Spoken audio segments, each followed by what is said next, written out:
Welcome back to Season 2 of Jori Sports Stories. Once again, I'm your host Jori, and today we've gotten quite the entertaining episode. Up on today's docket, we continue NBA playoff coverage and predictions.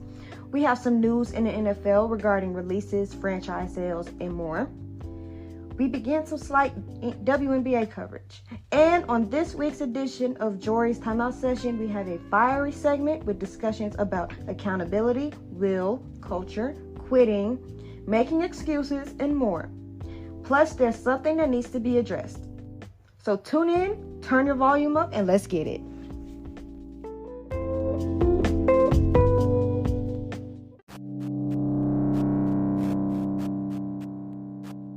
First things first, we kick this week off with the NBA. And yes, we got some things to discuss, like the ongoing playoffs, the head coaching carousel, and unfortunately, we got to talk about Ja Morant and more.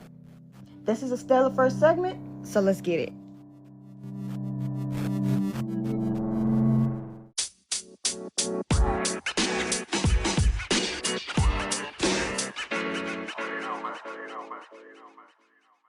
Like, the first thing, we're going to go ahead and discuss a few people off rip. First person I need to discuss is Ja Morant in Memphis. So, the reason why I did include the Grizzlies in this, because I do hold the Grizzlies somewhat accountable for Ja. Listen to where I'm going here. So, the biggest questions that a lot of us wants to know is, like, what's next for Ja? What type of punishment should Ja foresee coming? What's really going on in Memphis? And what do you think about the path that he's heading towards? Well,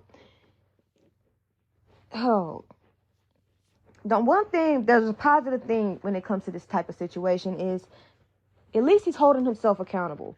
But that means little to nothing when you keep doing the same stuff. So your word, when you say I'm not going to do it again and I'm going to work hard and work towards bettering myself and changing the problem and correcting the problem, and then you turn around 6 weeks later and do the same stuff, the accountability thing is out the window. Because you know you did it.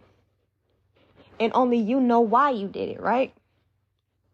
But right now, the way everybody's looking at it, you're hustling backwards and you're going to finesse your way. You're going to finesse yourself out of game-changing money, life-changing money. And then you got to mention that he has previous offenses. And 4 out of the 6 of them have been dealing with guns.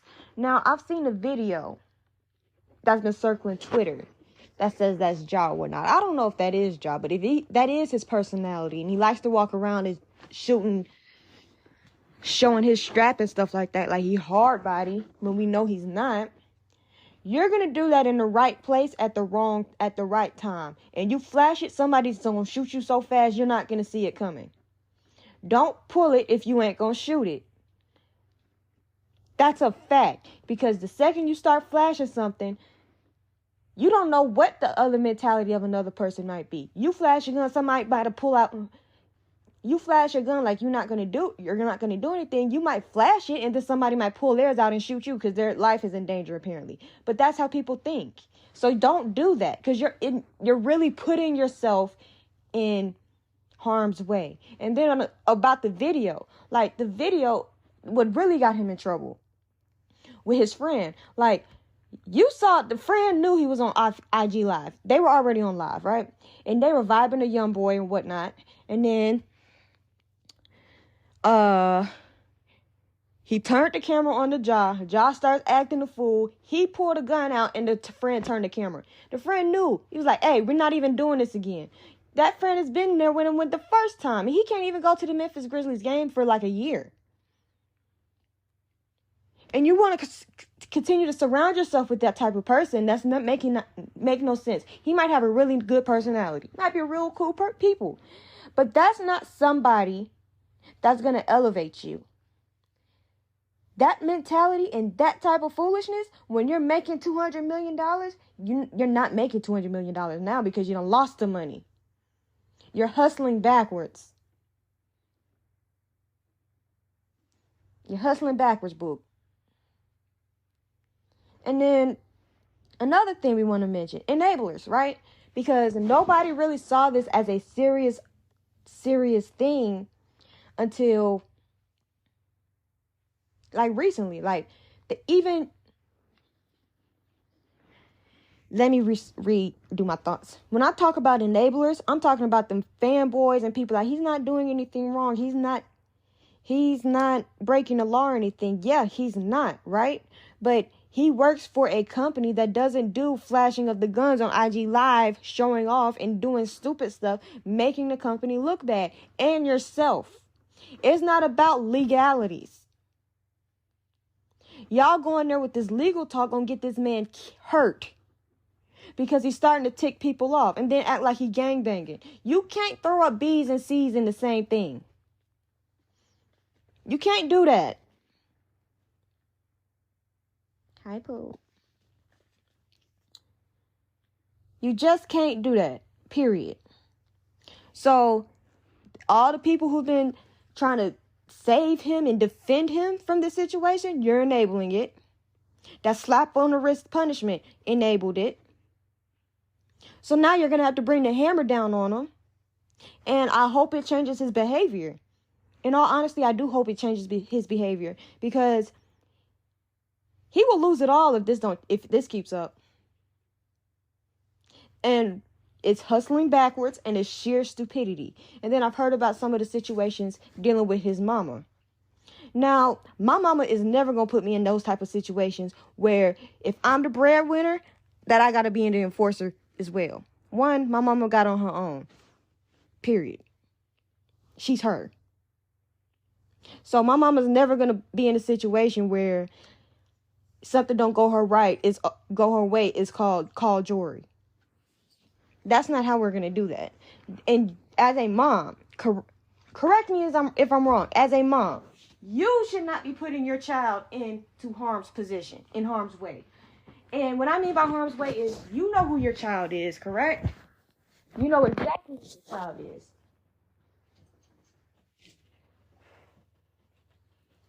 You know your child is a star. You know your child is arguably one of the faces of the franchise. Why are you calling him for your battles? He's not an enforcer. He's a basketball player. He has to carry himself like a basketball player. You are his mom. You need to get that through your skull. Mom, not friend. He is not my enforcer. If you need that much protection, and if you're that spoiled and that diva-ish, that if you don't get your way and you're unhappy, that everything has to go left, you need to get a security guard. Not your son.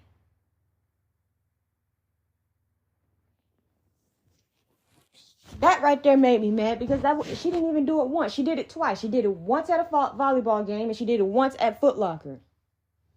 You don't call the breadwinner to also be an enforcer when, like, if your life is in danger, okay.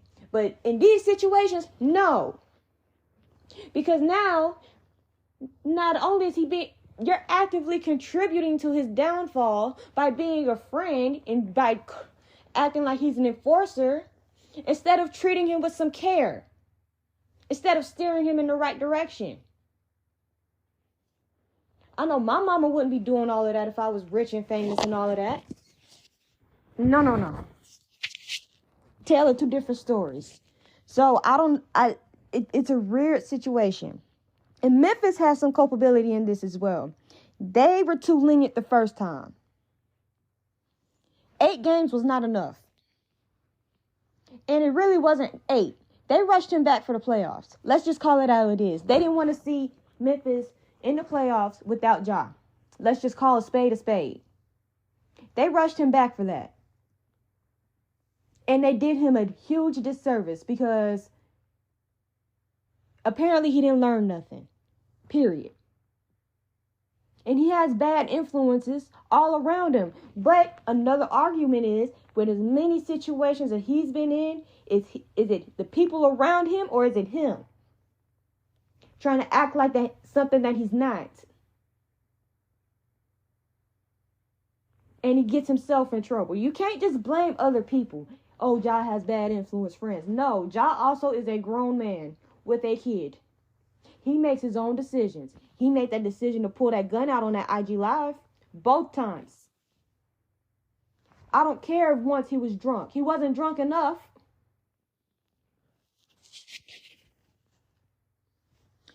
Clearly, Ja Morant is heading down a bad road. He's going to end up costing himself everything that he worked for. Literally, everything that he worked hard for, everything that he's been working on his game for. If he does not fix this, he's going to cost himself everything. And what's next after that? After you lose everything, what's next? You lose yourself. And I really hate, from somebody who's been there, you lose yourself. And I really don't want to see that happen to that young man. And I really hope that he gets his crap together. And another thing I want to just, I was going to save it for Jori's timeout session, but while I'm talking about Ja Morant, I don't know what this macho man hood dude image is doing to this to the black community, but it's horrible and it needs to stop. Young boy is like Coco Melon for wannabe hood people. Oh my God. And I like Young Boy songs sometimes. Yes. But Jesus Christ. Now everybody want to wave around flashing guns. This is exactly why we get on job about doing this, because him being in a position of power. You're on everybody's TV. Doing all of that. It's a parade in my city, yeah. What do you think you're doing to the 5 and 6-year-olds that look up to you? And then you go on IG Live flashing guns. What do you think that shows them? Even though they have parents that could teach them how to steer away. But what do you think that shows them? That it's cool?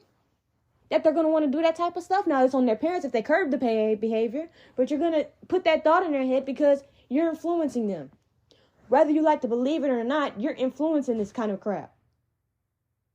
That's why we're so heavy on him to turn his around for his sake.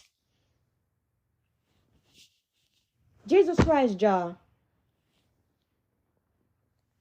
And who really bears culpability in this behavior, you can look at it a lot of different ways. This is how I'm going to break it down. I blame everybody. Ja for being stupid. Ja for actually doing the stupid stuff that got me talking like this in the first place. Ja for being stupid. The Grizzlies for enabling this behavior because they thought it was cute. The media for enabling this behavior because we thought it was cute. His parents clearly done lost their minds and done got lost in the sauce as well. When your dad and your mama your best friend instead of a parent, you got some issues. Period. And that's all I'm gonna say about that. I'm gonna leave Ja and his demons alone. I really do hope, when I say this, I really do hope that Ja turns it around. He might need to check himself into a facility for 3 to 6 weeks. 8 days ain't enough. 8 days ain't gonna heal it, player.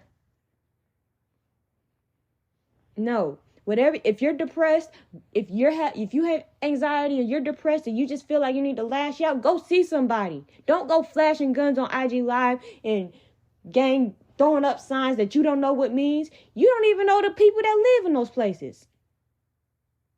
Well, I said that kind of wrong, but you know what I'm trying to say. It's a parade inside your city. If you don't keep this going, it's going to be a parade of tears. Keep this going. Keep this at a rate. Keep this up. Because I've seen people just lose. We've seen people lose everything. We've seen people being able to rebound. We've seen people just lose it all in obscenity. I don't want that to be Ja. Next. DeAndre Ayton. If he wants us to believe, if he said he wants to be in Phoenix, right? He got Monty Williams fired, but we'll talk about that in just a second. If he wants us to believe he wants to be in Phoenix, he has to explain the lack of effort, pouting, and being dejected. You have so much talent. Why would you why would you even display that on camera? You weren't playing well. Jokic was piecing you up. You got outplayed by Jock Landale. And now you're pouting, arguing, you're looking dejected. What type of thing? Boy, you about as soft as marshmallows. Defensively, you didn't do much either. I think Jokic might have traumatized you, Mr. Ayton. I feel like he will be on somebody else's roster next season. Whether he likes it or not, that's none of my concern. He's soft. He's one of the reasons Monty Williams got fired. Again, we'll talk about that in just a second. Okay. Old news. Let's talk about Lakers-Warriors. Lakers won the series 4-2, won Game 6, 122-101. So the highlights of this series, because I'm just going to conclude it here. 1, Golden State is too small. Jordan Poole is overrated. Klay failed to show up most of the series. Draymond might not make it there too much longer. Golden State needs a true big. And all of that right there is just self-explanatory. When you have a slew-footed Kevin Looney and a very small Draymond rotating to try to see who can stop Anthony Davis, you're going to have a long day. Period. Klay, Game 6, Klay decided he wanted to brick. Let me get that right. Game 6, Klay decided he was a housemaker because as many bricks as he was chalking up, he could build a 2-story house. Again, Golden State needs a true big. Not Draymond being the best that he could be, as great of a player as he be, and adding extra stuff. You need a big. I'm not talking about 6'5", 6'6". You need somebody who's 6'9", 6'10". You need a big. If LeBron is a big compared to your whole roster, you have some issues. Even though LeBron is tall. But, yeah. The Lakers looked scary good. AD is healthy and consistent on the defense. LeBron does not have to be the whole offense. He trusts his teammates for the most part. Lakers have a really good bench pieces. Austin Reeves can be very special. Let's just go down those little points. Like I said, these are old points. The Lakers have not been playing well the past 2 games. I'll talk about that either in a bonus episode or in next week's episode. Stay tuned. But just this series, LeBron did not have to be a superhero. The series I'm talking about, Lakers-Warriors. LeBron did not have to be a superhero. They could get things how they wanted to get them. One size disadvantage. This next series versus Denver is a different story. Again, we'll go into that in just a second. But the main points of the series were Golden States need to improve in size and defense. And when we say Golden State needs to improve in defense, we don't mean getting a whole bunch of technical fouls. Also, Golden State is the most penalized team too, because they're too small and they got to be physical, right? And they get cut, right? So they're going to have to improve on size and in defense. Like, they could be maxed out, but I don't like Steve Kerr saying that. We'll get to that in Jori's timeout session. I promise you, we will get to it. They could be maxed out, and I don't think so. I honestly don't think so. Because if you have Steph and Klay, and to an extent Draymond, as long as your core, like, where Golden State really messed up with is they paid Poole instead of Draymond. Poole, I like him as a player, but he's too streaky, he's too inconsistent, and then sometimes, streaky, inconsistent, and he does dumb stuff. Like, he could be on the deep end of the pool and just making everything, or he could be in the 2 feet of water and not do nothing. And then Add on top of that the stupid stuff that he do sometimes, like that 3 in that game. Why wouldn't you take a step in? He should have stepped into that. And we don't take game-winning threes with 8 to 10 seconds left on the clock, idiot. But that's neither here or there. And the Lakers are a brand new team since the trade deadline. They should be favorites for the title. I don't think they are at this point because they haven't been playing very well. But there's some keys for Lakers' success in the series. Because I've seen some things from Denver that I don't like. And if I see it, I know somebody on the Lakers see it, and they could hone in and key in on it. But we'll talk about that later. Let's get into Nuggets versus Suns. Denver won the series 4-2. Denver won Game 6, 125-120. Hi, Bella. So, series highlights.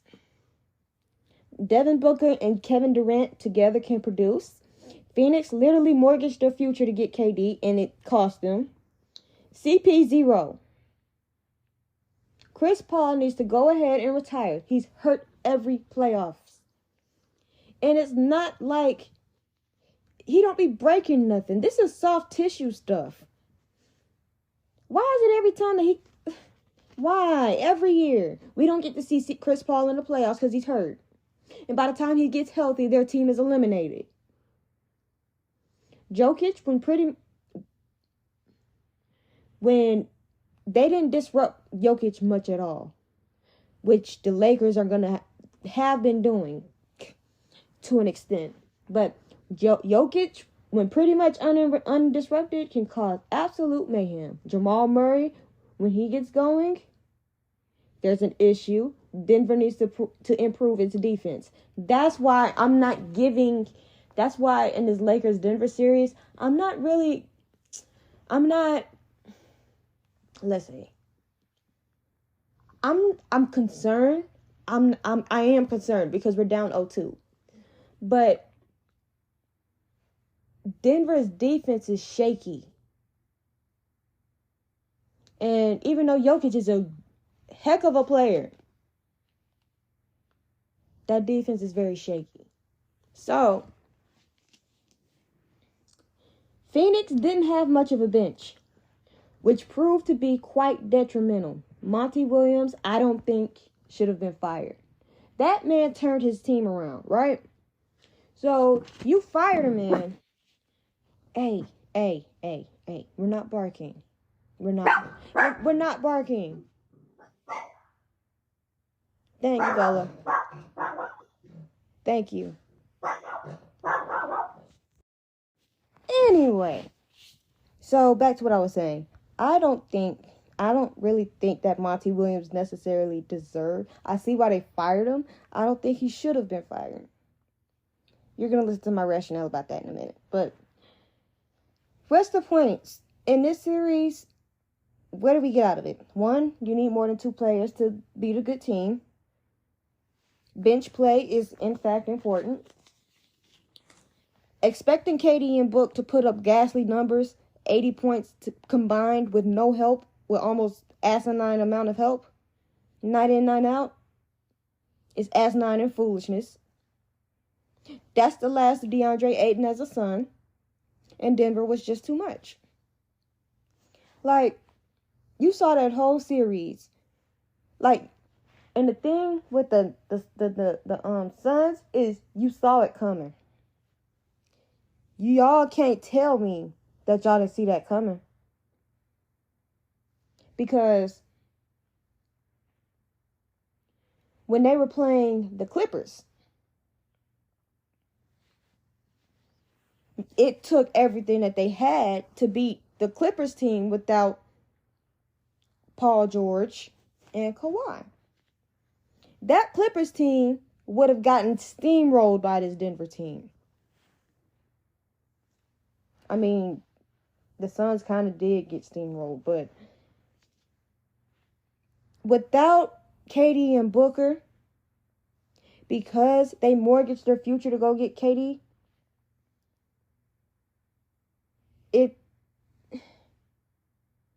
you depleted your depth. That wasn't really that much to deal with. wasn't really that good to deal with in order to go get KD. KD can't do everything. Devin Booker can't do everything. DeAndre Ayton is soft, and when you piece him up and you outdo him, he quits and he cries.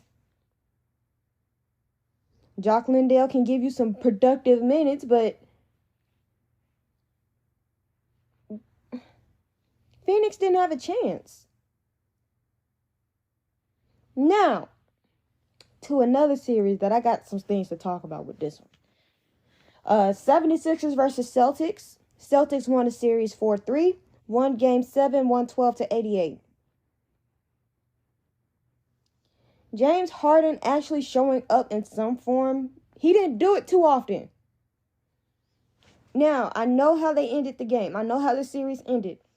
Mind you, these notes were kind of drafted before that happened. But like I said, he actually showed up in some form, but he didn't do it too often. Joel Embiid, he did a lot, but he didn't do a lot when it mattered. Tyrese Maxey and Tobias Harris can show up when prompted. Again, not that often though. They were often lost in the sauce. Doc Rivers and these blown series leads, which got him out of another job. Yeah. And Joel Embiid, needs to play a tad bit bigger in the paint. What is with these bigs, right? Cat, Karl Anthony Towns, Joel Embiid.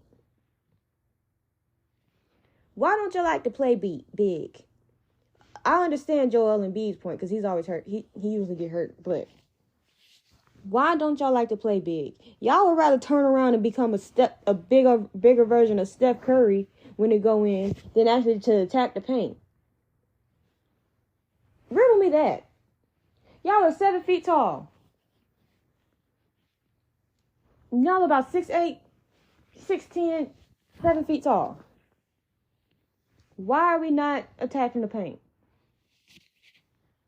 Period. They did cost Doc his job. Jason Tatum did his big one, dropping 51 when they needed the most. Celtics can be had, though. And the reason why they can be had is because they have an inexperienced coach. And before people saying that you're blaming Joe Mazzulla too much, look, Darvin Ham is a rookie head coach. And look where he got the Lakers, who started 2-10. Huh? Okay then. So, Joe Mazzulla and his coaching at the end of the games needs to do better. His decision making at the end of games needs to do better. The Celtics struggle at the end of games. And the further you go in the playoffs, the more you have problems like that, the greater the chance that you're going home is. Main points about this series, Doc lost his job, but it's not squarely on him. It's not. I don't think it was on him this time. Because when it mattered most, both James Harden and Joel Embiid disappeared. They combined for 21 points. All of the pieces on that 76ers team are pretty much inconsistent when it matters most. Tyrese Maxey, Tobias Harris, talented, but where were they this series? For most of the series. Nowhere to be found. And oh my God, this is the one thing that really upset me. This is what some of these series influenced this week's edition of Jori's Timeout Session. But when Joel Embiid said, "Me and James can't win alone," that's negativity. And it says a lot. Why can't you just say, "I didn't play right. I didn't play well enough for us to win this game"? You're an MVP. You don't need to be blame deflecting and not being accountable. There's no injury excuse because you got out there and played without a brace. it's about time to blow the 76ers up at this point. Well, not completely up. They have some pieces, but Harden gotta go. I think he declined his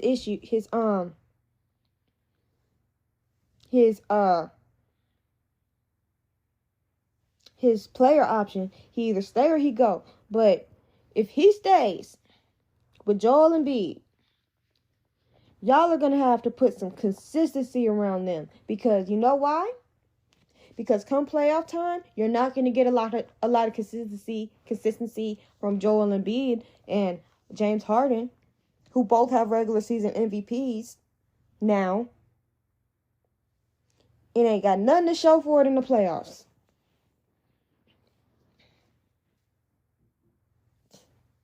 And now, we're going to talk about the coaches that got fired. We're going to start with Monty Williams, Doc Rivers, Mike Budenholzer, Nick Nurse. Even though this was weeks ago, I think I need to discuss this too. All of these successful coaches were just fired by their respective former teams. Mike Budenholzer is 2 years removed from an NBA championship. Doc took the 76ers to the semis 3 years in a row. Monty Williams arguably should not have been fired, was there 4 years, but it was due to new ownership. They didn't gel. He turned that team around, but they did this. DeAndre Ayton did what he did, and he got fired.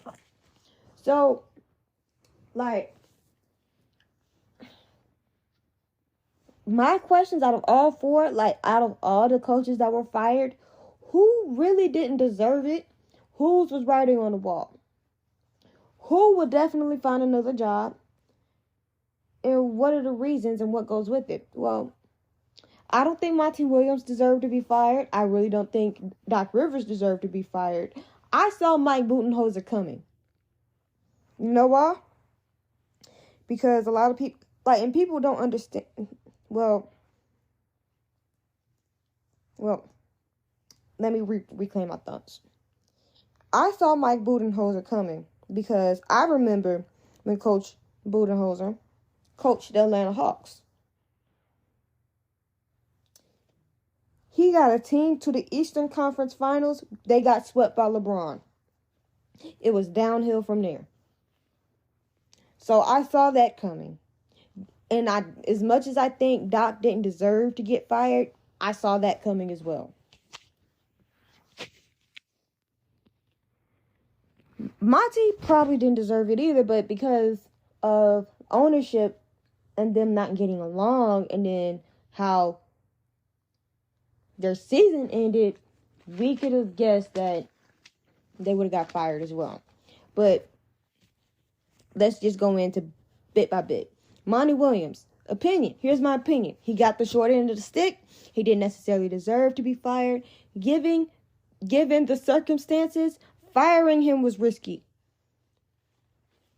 Here's some of the facts. You got new ownership that didn't necessarily gel with him. Last 2 seasons ended with blowout losses in the playoffs. The Suns gutted their roster to get KD, who came from Monty Williams. The organization depleted the roster, and the coach happened to be the fall guy. He will probably find another job soon. Turn around the Suns team. He won a Coach of the Year recently. So, if we're going to put this together, he was a victim of new ownership syndrome. When your new ownership guts... When your new ownership guts your existing roster to go get KD, that should already tell you that you living on limited time, homie. Because he's going to do what he wants to do with this roster. Right? But you got your key players for KD, organizational things, and he turned this franchise around. It screams scapegoat. Nick Nurse. Opinion, Masai gave this man a very young, inexperienced roster. He's a good defensive coach. He can develop talent. I worry that he has one of those type of personas that kind of get redundant after a while. But here are the facts regarding Nick Nurse. He won a title in 2019, followed it up with Coach of the Year in 2020. It was a mutual decision to part ways. That's a big thing here. Mutual decision to part ways. The team put subpar players around him. He had lost the locker room, had players speaking out. He was redundant with his messages. He was a player's coach. It was time for both sides to split. He barely gave the young guys any burn time trying to win games with the veterans. I understand that. There was a morale problem. Towards the end, the rails really fell off. When it comes to managing players, coaching staff, etc., you also had that thing with his assistant coach. We all remember that. So if we're going to put this together, this was a split based on mutual disdain and dislike.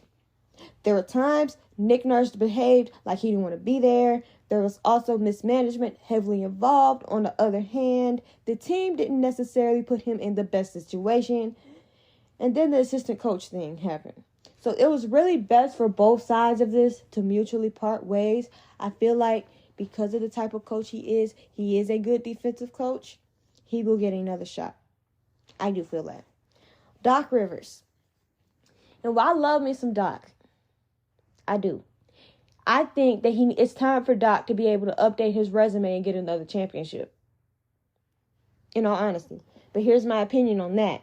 It's a really solid coach who knows how to get the best of his players for a certain amount of time before his ashy voice and message gets pretty much redundant. And in this case, I can argue that it wasn't just on Doc. First, this is not his first rodeo with being fired. Celtics, Clippers, now. And it's usually the same thing. His teams get stagnant after a certain point in time. Joel Embiid and James Harden did not show up when it mattered most.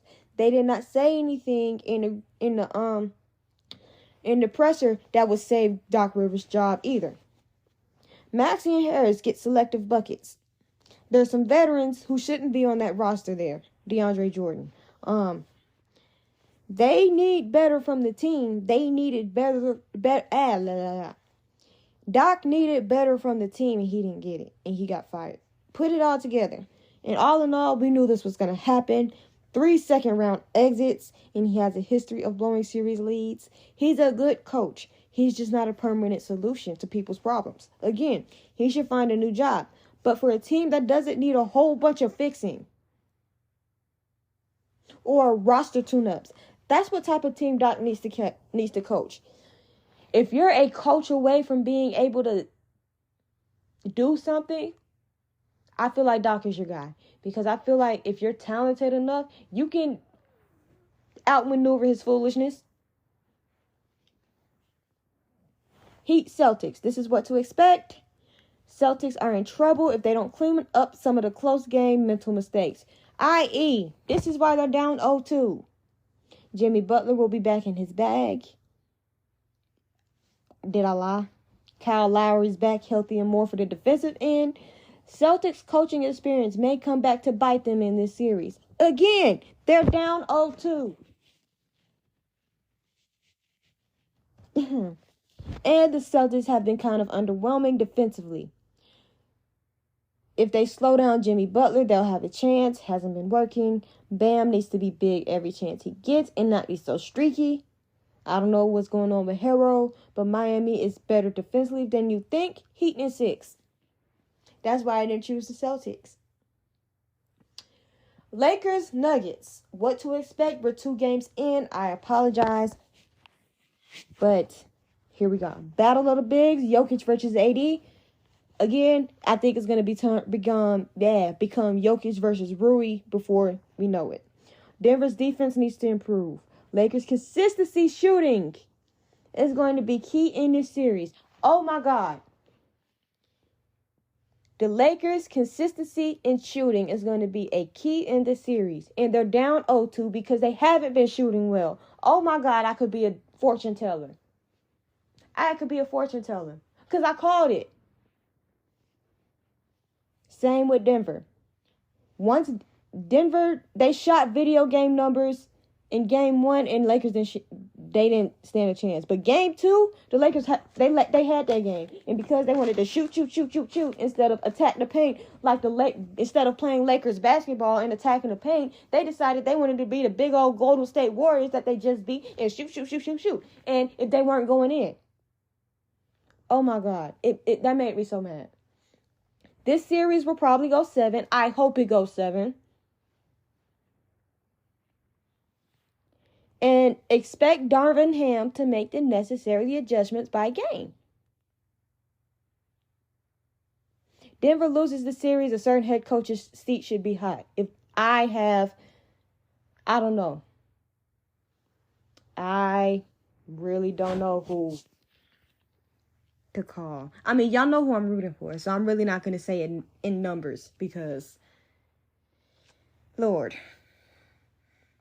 Because the second I start saying, roo, roo, roo, roo, roo, roo, they'll lay an egg. So I'm going to keep my mouth closed on that.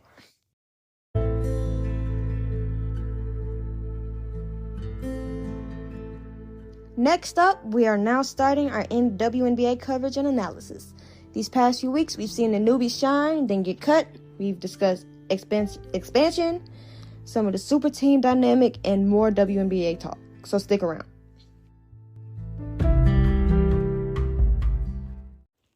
The Las Vegas Aces and the New York Liberty, they built super teams this offseason. And the Aces with CP3, the real CP3, Aja Wilson, Kelsey Plum, and Chelsea Gray starting. The Aces look scary. Like, today, they put a demolition job on Seattle. But Seattle's also going through a rebuild. They lost Sue Bird. They lost Breanna Stewart. Jewel Lloyd can't do it by herself. So, they won't be relevant for a few years, I fear. But the Liberty, they look better than what their current record and how they play, how they lost dictates. Think about it, because they have Breanna Stewart, Sabrina Ionescu. Is it Ionescu? I don't know how to pronounce that. And Jonquel Jones. They just need, I feel like the Las Vegas Aces, they were ready to go. This is how I know they were ready to go. Because Chelsea Gray and Candace Parker used to be teammates in Chicago, I believe. Yeah. Was it in Chicago? Or was it when she was a Spark? They used to be teammates. So it's like, while some of the... in all honesty, I feel like I'm reaching right now, but they just need some time to gel, in all honesty. And the Chicago Sky looks better. Looks good under Kalia Copper. Courtney Williams, I need her to be a little bit more productive as a guard. We're not just doing cardio class here, but I feel like the Chicago Sky could be pretty good, even though they lost Vandersloot. Did they lose Vandersloot? I need to check my resources, but... And the Minnesota Lynx, they have some work to do, in all honesty. Brittany Griner did well for her first game on America's soil in about 579 days. She did pretty good. The Phoenix Mercury, they may have lost. I feel like the Phoenix Mercury with Diana Taurasi, Brittany Griner, and if Skylar Diggins comes back after she has the baby, they might be fine, but I feel like they're missing a few pieces, in all honesty. Aaliyah Boston is coming along quite nicely. She had a Tim Duncan-esque stat line for her rookie debut. I can't pull that up right now, but it was pretty... I got to catch, bits and pieces of her playing, but... She's going to be pretty nice in this league, I feel. But the big thing I wanted to talk about the WNBA is the amount of talent that gets left off of rosters is astonishing. And with the crop of girls coming out, when I mean by that, these girls coming out of college, they're different. They're not afraid to show personality. They're not afraid to talk. This game is about to grow. The women's college and WNBA is going to grow because of these girls coming out. So I feel like the WNBA should definitely look into expansion. 12 teams is definitely not enough, and putting 12 people on the roster is definitely not enough. Like, I feel like, you know how the NBA has like 15-man rosters, 16-man rosters? So does, I feel like the WNBA should have that as well. Now, they're probably going to have to get some more like revenue and stuff coming in, but I feel like we can all do it. In all honesty.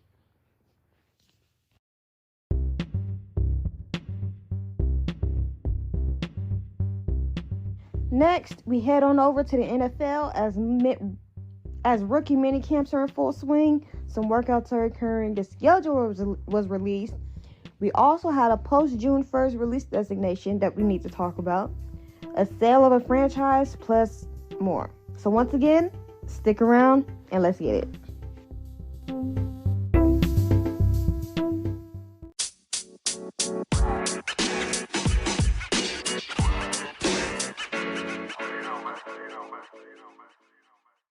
All right, first thing we're going to talk about is Dalvin Cook.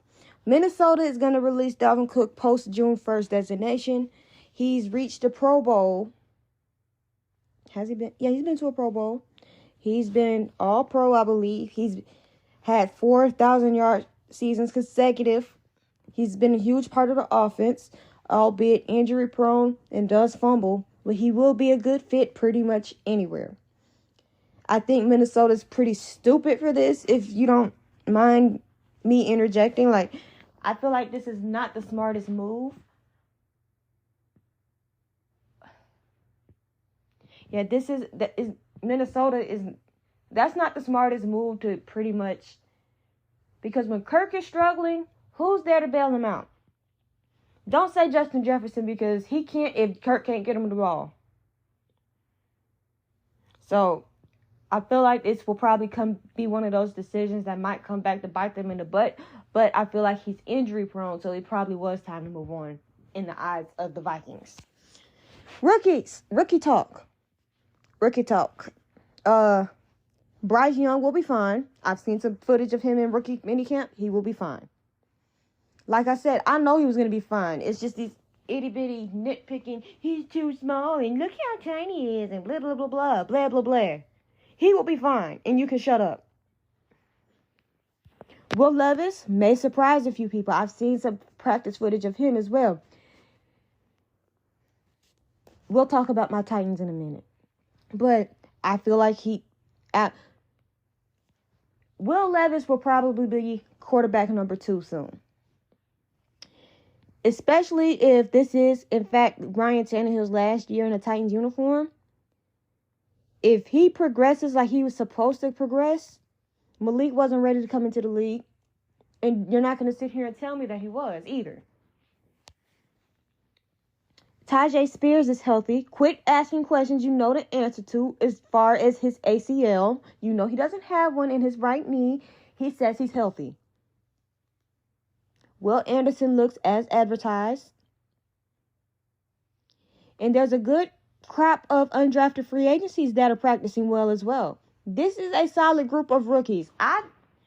In all honesty, from what I've seen, I can't name them all, but this is a pretty solid group of rookies if you ask me. Commanders, Washington. This is going to be a short little NFL segment. With the sale of the franchise, things could be looking up. Now, with the Commanders selling, with Dan and Tanya Snyder selling the Commanders, if I am anybody in that organization, if I am the GM, if I'm Ron Rivera, if I'm the head coach, if I'm any coordinator, I'm looking at that calendar and I'm saying my time is probably limited. Ron Rivera should be on hot seat watch. They may able to get up from complete and utter dysfunction. Commanders fans should be able to breathe a little better. Hopefully y'all can get a new stadium like my Titans are, because y'all stadium is trash. But that's neither here or there, and that's all that I have for you guys on this segment.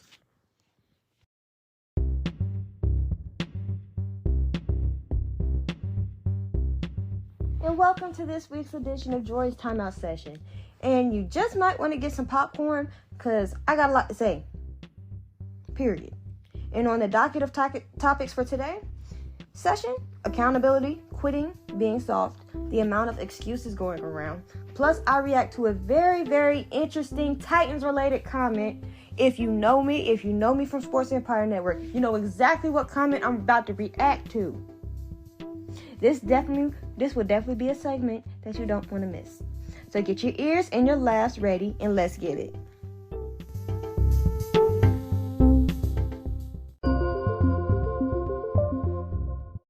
I promise you, this week, the past 2 weeks in NBA have been ticking me off with some of these sound bites that's been coming out. So, listen. The first thing I'm going to talk about, and it's going to be a straight cut. We're talking about accountability. We're talking about being soft. I got some people I need to call out. And then we're just going to go from there. So let's go do it. So, with accountability. The lack of accountability and excuse making today in sports, especially coming from the NBA, what is the matter with accepting that you didn't play well without throwing almost everybody under the bus? What is the matter with that? Why all of a sudden people don't trust each other because you lose a playoff series? No, there's nothing wrong with saying I didn't show up when I was supposed to, and I prefer if you say that instead of me and such can't win alone. You know I'm talking about Joel Soft Embiid. Especially when both of y'all didn't show up when it mattered. Me and such, you and such, we're pretty much doing cardio all game, combining for 21 points in a game 7. Have some decency. Have some accountability. Look at yourself in the mirror. Because if you looked at yourself in the mirror after that performance and say, I played well, you need a new mirror. It's broke. And speaking on the dumb media answers, calling your team maxed out when they get embarrassed in the playoff series will never sit right with me. Y'all weren't maxed out when it was working just last year. All of a sudden, y'all are maxed out? Cut the crap and say what it is. Just cut it out.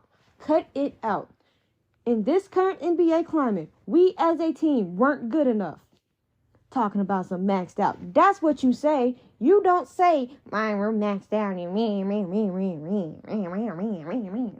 Whose fault is it that you're maxed out? Who put that team together? Huh? No, that was just a closeted way saying that y'all weren't good enough. Say it with your chest and stand on it. The lack of accountability going on in the NBA is absolutely sickening. And when you think about this stuff I just said, it kind of makes you wonder, even if Ja wasn't genuine, at least he said he did it and he was wrong. To being soft. On to being soft.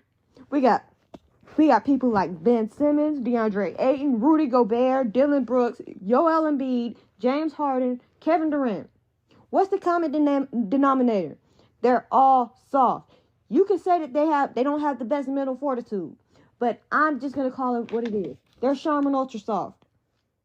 And for the most part, that's fine with me. You don't have to be all hard body and thuggy. You could be soft. That's fine with me. But here's what's not fine is when you go on national television, when you put that type of effort on national television, DeAndre Ayton, and you're pouting and you're letting the whole world know that a grown man just broke you. Atlanta broke Ben so bad, he terrified to take a shot now.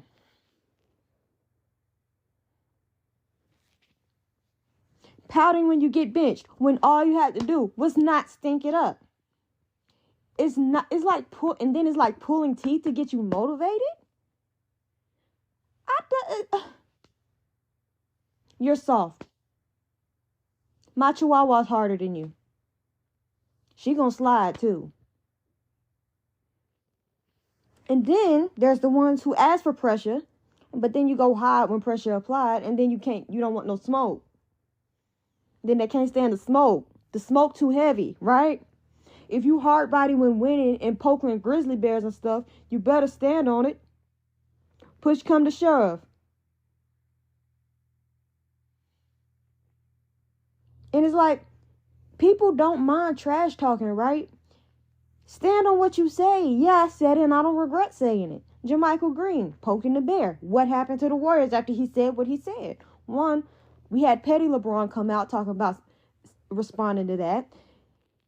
I knew what the time it was once you got LeBron to respond. But anyway, a lot of these superstars are in fact soft. They're divas.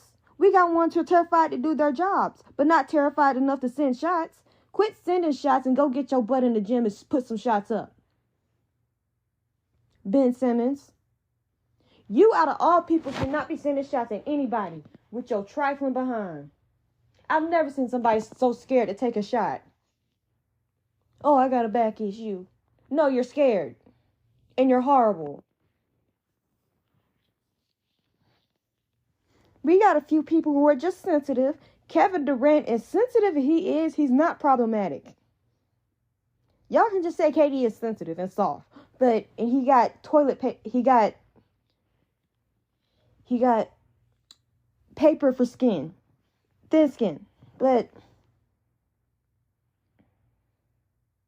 And then there are a few who repeatedly fail to show up, and then you throw everybody else under the bus. All of this softness, and it kind of makes it entertaining, but the pouting, the quitting, the lack of self-awareness, Rudy Gobert. If you can't take constructive criticism without feeling like you need to lash out, that's on you. Even though that's now the Timberwolves' problem because they made that choice, but y'all paid a whole bunch of first-round picks for somebody who was about as soft as grass. Soft and itchy as grass. But the whole woe is me thing with some of these players, in all honesty, it's extremely exhausting. Because as a fan, as somebody who loves to watch the game and stuff like that, you see what you see. And then you hear some BS come out of this athlete's mouth. Huh? No. Be real with yourself. Be real with the audience. Keep it real. Keep it 100. Keep it player. If you soft, you soft. Just don't let your softness ruin a whole team. Period. And last but not next, we have a comment. Hold on 1 second. I can pull up this comment right now. Because I have to quote this comment because I am not happy with this comment. Listen. It says, I think the Titans are trying to blow it up this year. They drafted another quarterback, just got one last year, talking about moving Henry. Vrabel will be gone after this year. IMO, Titans going to look ugly this year. I bet they will let Vrabel be gone. It's under new management. First of all, you idiot, your grammar is on a 3rd grade level while you're talking crap about my team. You need to go back to grammar class and fix all of that before you start spitting out lies and rumors. Second of all, well, I just had to get that in there. First, buddy, you're wrong. And